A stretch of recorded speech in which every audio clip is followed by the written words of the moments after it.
আর ঘন্টা কয়েক পরে গোটা ভারতবর্ষে 2024-এর লোকসভা ভোটের ফল প্রকাশ হতে চলেছে। আর ফল প্রকাশের আগে আবাস যোজনার বাড়ির টাকা দেওয়া নিয়ে বড়সড় আপডেট, বড়সড় ঘোষণা রাজ্যের তরফে।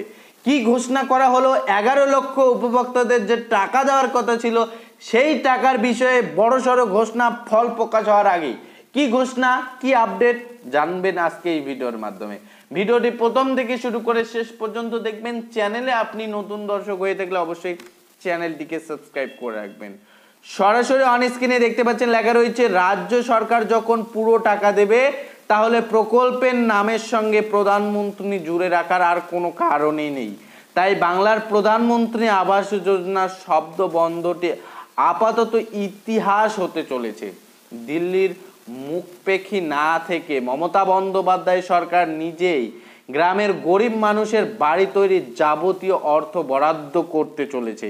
সেক্ষেত্রে প্রকল্পের নাম হবে বাংলার আবাস যোজনা। প্রকল্পের নাম বদল সহ একাধিক অভিযোগে পশ্চিমবঙ্গের গ্রামীণ এলাকার গরিব মানুষের বাড়ি তৈরির টাকা দেওয়া বন্ধ করে দিয়েছে কেন্দ্র। তখন এক প্রকার বাধ্য হয়ে কেন্দ্রের চাপানো শর্ত মেনে নেয় রাজ্য সরকার।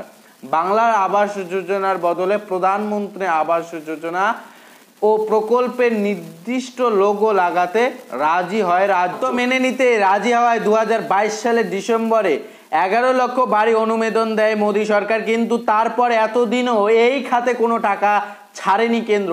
এই পরিস্থিতিতে কেন্দ্রের সহযোগিতা ছাড়াই সম্পূর্ণ নিজের খরচে গরিব মানুষের বাড়ি তৈরি করে দেওয়ার কথা ঘোষণা করেছেন মুখ্যমন্ত্রী। এখন লোকসভা নির্বাচন শেষ, তাই মুখ্যমন্ত্রীর ঘোষণা বাস্তবায়িত করতে তোড়জোড় শুরু হয়েছে রাজ্যের প্রশাসনের অন্দরে। প্রসঙ্গত PMAY প্রকল্পে 60% টাকা দেয় কেন্দ্র, বাকি 40% খরচ করতে হয় সংশ্লিষ্ট রাজ্য সরকারকে। এই প্রকল্পে রাজ্যকে যেহেতু ভালো পরিমাণে টাকা নিজস্ব কোষাগার থেকে খরচ করতে হয়, সেই যুক্তি দেখিয়ে আগেই প্রকল্পের নাম বদলের পথে হেঁটেছিল নবান্ন। নাম চূড়ান্ত করার ক্ষেত্রে স্থানীয় ভাবাবেগের প্রাধান্য দেওয়ার বিষয়টি কেন্দ্রকে জানায় বাংলার সরকার। একের পর এক জনসভায় এসব তথ্য তুলে ধরে প্রকল্পের নাম বদলের পক্ষে সওয়াল করে মুখ্যমন্ত্রী। সে সঙ্গে তিনি জোরের সঙ্গে দাবি করে এই খাতে বাংলা প্রাপ্য টাকা না দিয়ে কেন্দ্রের ঠিক করে দেওয়া জারি করেন মোদী সরকার। এই অবস্থায় মমতা বন্দ্যোপাধ্যায় সরকার ঘোষণা করে আগামী ডিসেম্বর মাস থেকে 11 লক্ষ বাড়ি তৈরির টাকা রাজ্যই দিয়ে দিবে।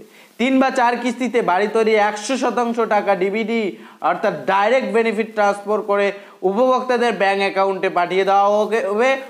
ওয়াকিবহাল মহলের মতে নরেন্দ্র মোদী ফের ক্ষমতায় ফিরলেও নাম নিয়ে কোনো জটিলতার জায়গা থাকছে না, কারণ কেন্দ্র কোনো টাকা দেয়নি। আর যদি ইন্ডিয়া জোট ক্ষমতায় আসে সেক্ষেত্রে মমতার বন্ধ সরকারই হবে কেন্দ্র।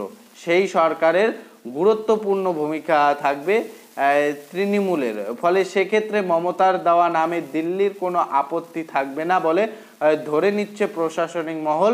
সরকারের এক পদস্থ কর্তা জানায়, ভোট শুরুর আগেই এ বিষয়ে এক প্রস্ত আলোচনা হয়েছে।